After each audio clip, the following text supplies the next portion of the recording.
Before you go. Don't disrespect No. me. Designation card. His designation card. No. You wind your neck. Are you talking to me? Yeah. Oh, what is it? Any particular reason for filming the police station? Excuse me. Is that the way you approach a member of the public around here? Yeah, normally. All right. Well, I'm not going to be speaking to you then. We're What's going on here? just asking why you're filming. Because I can. What's your name and number? First of all, No. I'm not going to speak to you. Do you want to identify yourself? I don't have to identify myself. Do you want to identify yourself? You're filming a police station. Yeah, you identify yourself there. 2541 Jenkins. Yeah? Okay, so the reason I'm filming the police station today is because I can. Okay. Yeah. We were just coming out to see if you needed any assistance. Not at all. I'm outside the police station. If I needed assistance, I would have gone in. Okay, no problem. That's fine. Yeah? Yeah. All right. We're just coming out to make sure you're okay. That's fine. I'm All fine. right. You're dismissed now. You don't dismiss me. I actually do. Alright guys, welcome to the breakdown. What you're about to see isn't just another street interaction. This is a clash between public accountability and police authority. Here on Order Assessor, we break down real encounters between the public and law enforcement, exposing conduct, law, and context so you understand your rights. In this episode, the auditor is outside a police station with a camera. No crime, no complaint, just recording. But the moment officers notice, everything shifts, the atmosphere tightens. What should be a calm public space turns into control mode, not because of danger, but because of perception. And that alone is about to drive this encounter into escalation. I think we need to take some details off you. What's your name? What crime do you suspect me of committing? Well, at the moment you're filming a police station. What crime do you suspect me of committing? No, listen. I am listening. What crime? You're filming a police station. What crime do you suspect me of committing? And at the moment, for security purposes... What crime do you suspect me of committing? What crime do you suspect me of committing? Well, at the moment, you're filming a police station. And what crime is that? I don't know what your reasons are. Sir, we go on what we do know, not what we don't. So what crime do you suspect me of committing? Could you please articulate legislation? If you're not going to articulate legislation, this conversation is over. Okay, that's fine. If you don't want to talk to us, Yeah, so I told you, you are dismissed. There's obviously you don't need to say that, do you? Well, I'm saying it. The reason I'm speaking to you is because you're filming the... I don't care, you haven't identified yourself, so I'm not going to speak to you. So now you want to identify yourself. Your policy says you have to at the beginning, all right? Now I'll see your warrant card also. Within seconds, multiple officers approach, not with conversation but presence. That alone sets the tone. Instead of a simple dialogue, it turns into a coordinated surround. They begin demanding details, asking why he's there and pushing for identification, yet failed to properly identify themselves first. Only one officer eventually provides a name and number. Ed pushes back immediately, asking a direct question, "Why are you speaking to me, and under what authority?" That's where the tension rises. Officers claim they're just checking if he needs help, but their body language tells a different story. This isn't assistance, it's control. A familiar tactic emerges. Vague authority, no clear legal basis. But Ed doesn't go along, keeping the focus on accountability and lawful justification. Your gums? You need to wind your neck in. Oh, I need to wind my neck in? Okay, so having my neck wound out is a crime, is it? Is it? What crime? I'm not being arrogant. Listen, and you're not being disrespectful to me right now by running your mouth at me. How do I know? Who do you think you are? How do I know what you're doing? I don't understand what you're doing. Listen, do you need to know? At this moment in time, you're suspected for a terrorism offence. Oh, section 43? Because section 43? You're filming inside. Is that section 43? You're filming inside the police station. Is that section 43? You're filming inside. Is that section 43? Stop I'm asking you, Constable. I'm asking you, Constable. I'm not going to speak to you anymore. Is it section 43? Why are you filming a police station? Is it because I can? Well, at the moment, like I say, you can't. Could you, if you want to articulate legal legislation that says I can't, then I will. Let's wind it in. Let's wind it in. I'm going to ask you a specific question. What you just said there in regards to the terrorism, yeah, are you talking about section 43? I'm talking about somebody... No.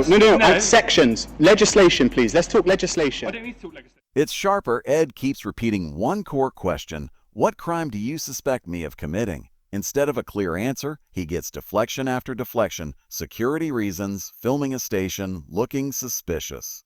But none of these meet a legal threshold. This is where policing standards matter Officers must articulate a specific offense when exercising coercive powers. Suspicion without grounds isn't enough. Ed keeps pressing, "What legislation are you relying on?" And the silence speaks louder than any response. One officer leans on vague security concerns but still can't name an actual crime. This is where the encounter begins to expose the gap between perceived authority and lawful justification.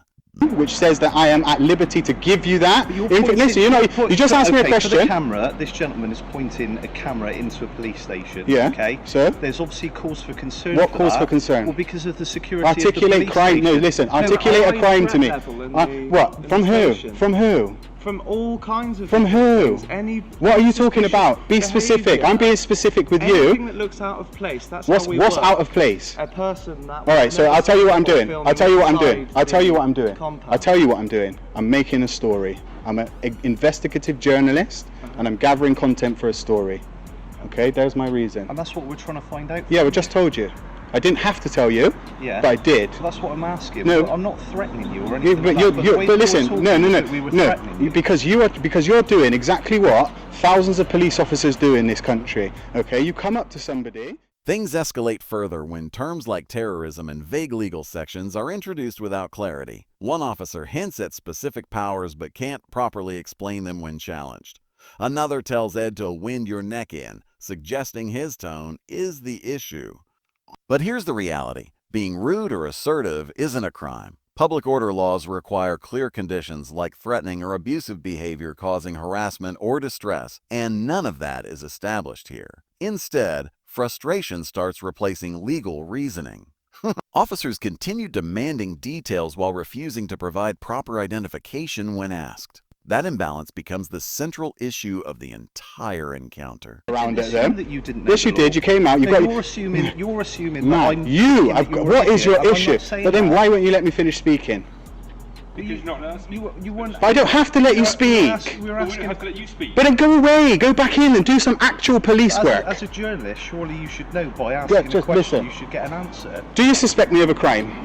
Well, at the moment, Can you answer yes or no? I'm a bit concerned as to why you're pointing the Is camera into a police concern a station. crime, sir?